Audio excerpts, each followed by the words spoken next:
Alhamdulillah Rabbil Alamin, assalatu wassalamu ala Sayyidina Muhammad. Endi jamoat hozirgi kunda begaraq ta aktual bo'lgan mana so'rov ulda bo'lsa, yurtda o'zimiz yonda qush-qurtlarni, hayvonlarni, böceklarni, hatto shulay bit endi hatto o'simliklarni anda kiritib bo'lar edi. Asrov ularni o'zimizda tutu turunda endi сөйләшеп ketarga endi kerak bo'lar edi. Hamda endi shu o'rinda endi o'zim tarafından endi kengashlerimni hamda endi nasihatlarimni da yetkirib ketasim kela.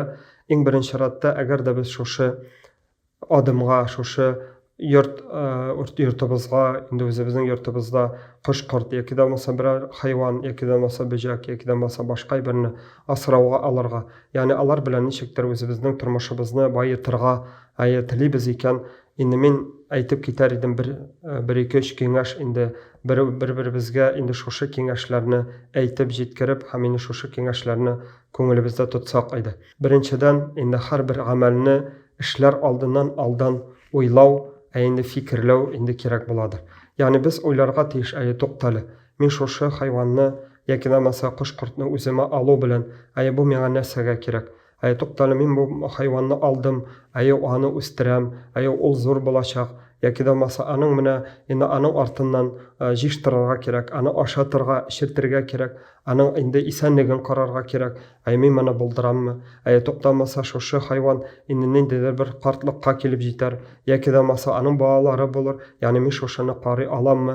Ya'ni bu menga endi Alloh taolo qarshында ko'tara ola turgan javoblılık bo'lam ekan deb, mas'uliyat bo'lam ekan deb o'ylaw endi fikrlaw kerak bo'ladir.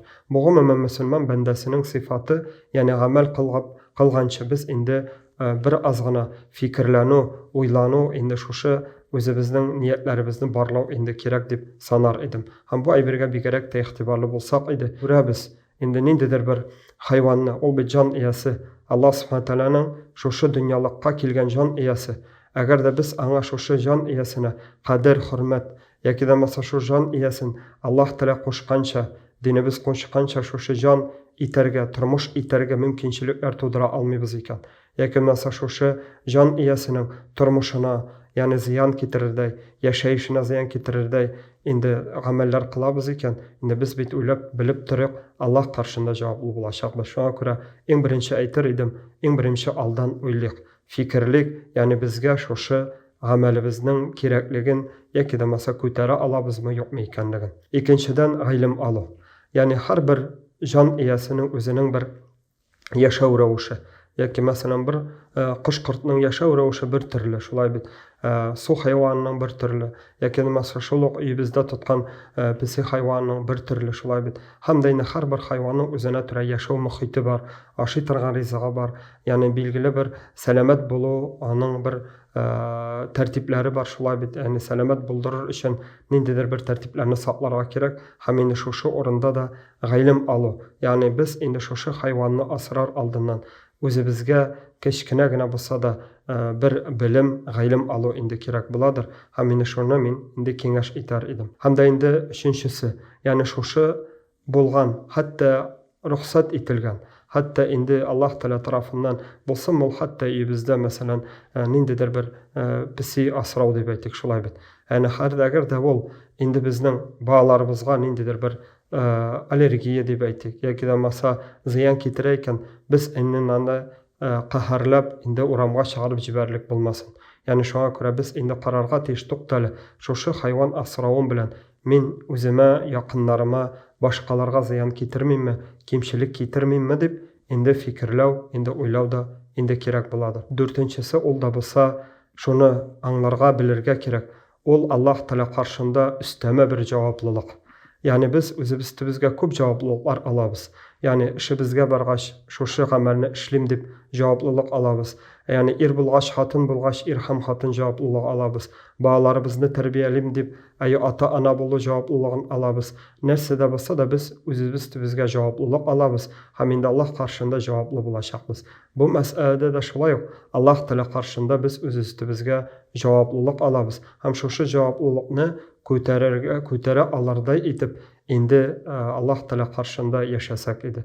Chunki shulay endi agarda aylanib qaytsak, shu hayvonni olib, bizning vaqtida ashatib, ishirtib, вакытында инде сәламәтлеге өчен кайгыртып, вакытында аны рәнҗетмичә, ягъни ниндидер бер каһәрләмичә, сукмыйча, инде шушыны хайваныбызны асрау турында уйлансак иде. Хәтта шул инде хайваныбыз, инде ул кечкенә вакытта күңелле була, шулай бит, аның белән уйныйсың, аның белән балалар уйный, яки да булмаса кемдер калып хозурлана, әмма ләкин шушы хайван билгеле вакыт җиткәч инде шушы дөньялыктан китә, һәм инде шушы вакытта да без инде аңа кадер-хөрмәтебезне инде күрсәтә алырдай итеп инде яшәсәк иде. Менә бигрәк тә инде әгәр дә авыл җирләрендә карасак, инде без беләбез, шулай бит, әгәр дә хайван үлсә, без аны җиренә җиткереп, җиргә күмеп куябыз, ягъни без аны җиргә тапшырабыз.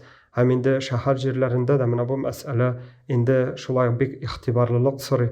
Ягъни әгәр дә безнең асраган хайваныбыз инде дөньялыкны калдырып китә икән, без инде үз өстебездә җаваплылык була аны тиешенчә инде җиргә тапшыру, ягъни җиргә күмүдер. Хәтта ниндидер бер чүплеккә дә ташлау түгел. Хәтта булмаса ниндидер яндыру да түгел, инде җиргә тапшыру. Бу инде Аллаһ Тәгалә каршында безнең бу зур бурыч икәнлеген аңласак иде. Һәм ин шушы Аллаһ Тәгалә каршында шушы киңәшләрне алып, инде шушы һәрбер гамәлебезне алдан уйлап, хәерле итеп, Аллаһ Тәгалә каршында булган шушы нигъмәтләрнең файдасын күреп, үзебезгә һәм башкаларга да файдалы итеп яшәргә тырышсак иде.